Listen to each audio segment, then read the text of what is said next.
हे पहा किती कुरकुरीत झालेले आहेत आपली भजी। नमस्कार, कुक विथ नीलम धमाळमध्ये आपल्या सगळ्यांचं खूप खूप स्वागत। कसे आहात सगळे? आज आपण कुरकुरीत अशी कांदा भजी बनवणार आहोत। मी आज तुम्हाला काही खास टिप्स सांगणार आहेत ज्याच्यामुळे कांदा भजी ही खूप कुरकुरीत होणार आहेत। चला तर मग हा व्हिडिओ शेवटपर्यंत पहा। आता आपण सुरुवात करूयात आपल्या रेसिपीला। तर आपली कांदा भजी बनवण्यासाठी इथे मी 5 कांदे घेतलेले आहेत। तुम्ही पाहू शकता या प्रकारचे कांदे घेतलेले आहेत मी। अशा प्रकारे उभे कांदे घेतलेले आहेत। अशाच प्रकारे मीडियम साइजचे किंवा मोठे कांदे घेतले तरी चालतील। तर हे कांदे आता आपल्याला कट करून घ्यायचे आहेत। चला तर मग ते कट करून घेऊयात। तर इथे मी आता एक कांदा घेतलेला आहे। आता याची जी पुढची बाजू आहे ती मी अशा प्रकारे कट करून घेते आणि त्याच बरोबर त्याची मागची बाजू सुद्धा कट करून घेते आणि आता त्याचे 2 भाग करून घेते आणि त्याच्यावरचा जो कव्हर आहे तो अशा प्रकारे काढून घेते।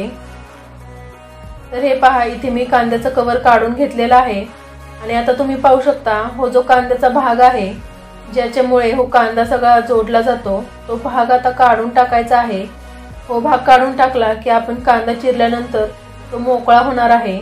चला तर मग हे काढल्यानंतर इथे आता हो कांदा आपल्याला छान उभा कट करून घ्यायचा आहे। एकदम पातळ असा कट करून घ्यायचा आहे। तर मी तो करून घेते। तर हे पहा इथे मी हो कांदा कट करून घेतलेला आहे। हे पहा अशा प्रकारे एकदम पातळ असा कट करून घ्यायचा आहे। चला तर मग अशाच प्रकारे मी आता राहिलेला कांदा सुद्धा छान कापून घेते।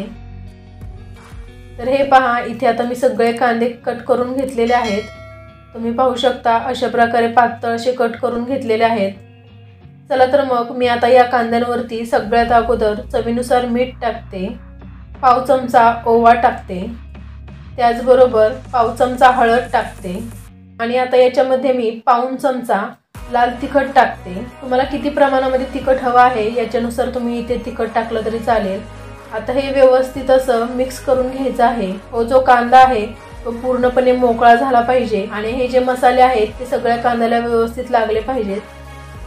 चला तर मग इथे आता मी हो कांदा मिक्स करून घेतलेला आहे। तुम्ही पाहू शकता मस्त असा मोकळा झालेला आहे। आता मी याच्यावरती झाकण ठेवते आणि आपण याच्यावरती 5 मिनिट असं झाकण ठेवून घेणार आहोत। असं केल्यामुळे कांद्याला पाणी सुटतं आणि त्याच पाण्यामध्ये आपण हे बेसन पीठ मळून घेणार आहोत। चला तर मग 5 मिनिट झालेले आहेत। मी आता याच्यावरचं झाकण काढते। तर हे पहा तुम्ही पाहू शकता कांद्याला मस्त असं पाणी सुटलेलं आहे। चला तर मग परत एकदा मिक्स करून घेते मी। आता याच्यामध्ये बेसन पीठ टाकायचं आहे तर मी ते टाकून घेते आणि हे पहा इथे आता मी हे मिक्स करून घेते। तर बेसन पीठ टाकत असताना एकदम टाकायचं नाही, थोडं थोडं बेसन पीठ टाकायचं आहे कारण याच्यामध्ये आपल्याला खूप जास्त बेसन पीठ नको आहे। चला तर मग इथे आता आणखीन थोडंसं बेसन पीठ लागत आहे तर मी आणखीन अर्धा कप याच्यामध्ये बेसन पीठ घेते। चला तर मग हे छान मिक्स करून घ्यायचं आहे। आता हे मिक्स करून घेत असताना याच्यामध्ये पाणी थोडं सुद्धा टाकायचं नाही। जे कांद्याला पाणी सुटलेलं आहे त्याच्यामध्येच आपण मळून घ्यायचं आहे। हे पहा इथे आता मी हे भज्याचं बॅटर छान मळून घेतलेलं आहे। हे पहा अगदी कांदा मोकळा सुद्धा नाहीये आणि खूप जास्त बेसन पीठ सुद्धा नाहीये आपल्या कांद्याला। अशाच प्रकारे हे मळून घ्यायचं आहे। इथे बेसन पिठाचं मेजरमेंट सांगता येणार नाही कारण जेव्हा आपण कांदे घेतो ते केवढे लहान मोठे आहेत याच्यावर ते डिपेंड असतं। त्यामुळे कांद्याला जेवढं बेसन पीठ लागेल तेवढंच बेसन पीठ घ्यायचं आहे, खूप जास्त घ्यायचं नाही। आता मी याच्यामध्ये पाव चमचा भर खायचा सोडा टाकते आणि हे परत एकदा छान मिक्स करून घेते। तर इथे आपलं बॅटर रेडी आहे भजी तळून घेण्यासाठी। आता याच्यामध्ये गरम तेलाचं मोहन टाकायचं आहे। चला तर मग भजी तळून घेण्यासाठी इथे मी कढईमध्ये तेल घेतलेलं आहे।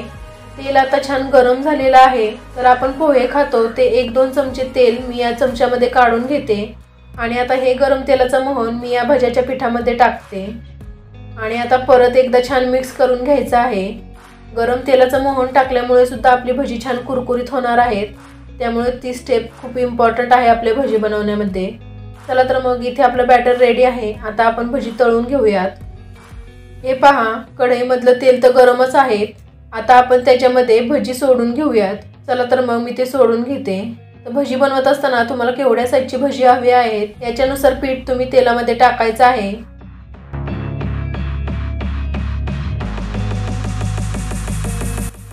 चला तर मग इथे आता भजी टाकून घेतलेले आहेत मी तेलामध्ये आता मीडियम फ्लेमवरती आपण ही छान गोल्डन ब्राऊन कलर येईपर्यंत छान तळून घेऊयात।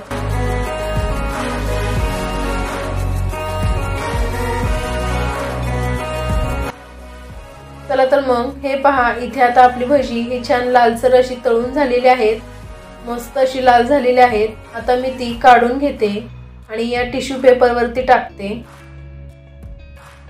तुम्ही पाहू शकता अप्रतिम झालेली आहेत आपली भजी। आता अशाच प्रकारे मी राहिलेली भजी सुद्धा तळून घेते। मस्त तुम्ही पाहू शकता एकदम मस्त झालेली आहेत आपली भजी आणि टेक्स्चर सुद्धा तुम्ही पाहू शकता मस्त आलेला आहे।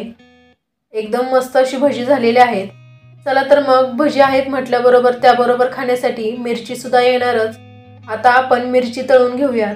तर हे पहा, इथे मी मिरची घेतलेली आहे आणि ती अशी उभी कट करून घेतलेली आहे।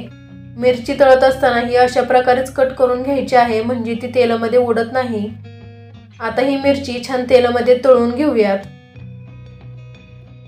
चला तर मग मिरची इथे तळून झालेली आहे। मी आता ती काढून घेते आणि त्याच्यावरती मीठ टाकून गरमागरमच भजी बरोबर खायला घ्यायची आहेत। चला तर मग इथे आपली गरमागरम भजी रेडी आहेत आणि त्याबरोबर खाण्यासाठी मिरच्या सुद्धा तळलेल्या आहेत।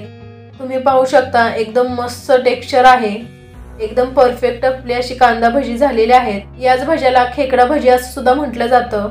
तुम्ही पाहू शकता एकदम परफेक्ट अशी खेकडा भजी आपली झालेली आहेत। चला तर मग हे पहा, आवाजावरून तुम्हाला समजलंच असेल किती क्रिस्पी झालेली आहेत आपली भजी। मी तुम्हाला खाऊन पण दाखवते। मस्त मस्त आपली क्रिस्पी अशी भजी झालेली आहेत। तुम्ही नक्की ट्राय करून पहा आणि ही भजी कोणत्या पण सॉस बरोबर खाऊ शकता आणि गरम गरम कोरडी सुद्धा खूप छान लागतात। चहा बरोबर सुद्धा तुम्ही याचा आस्वाद घेऊ शकता। तर इथे आपली कांदा भजीची रेसिपी रेडी आहे।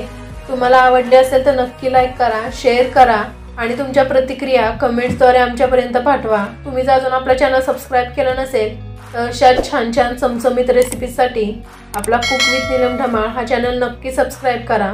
चला तर मग पुन्हा भेटू नवीन रेसिपी बरोबर। तोपर्यंत खात रहा, मजेत रहा आणि सुरक्षित रहा। धन्यवाद।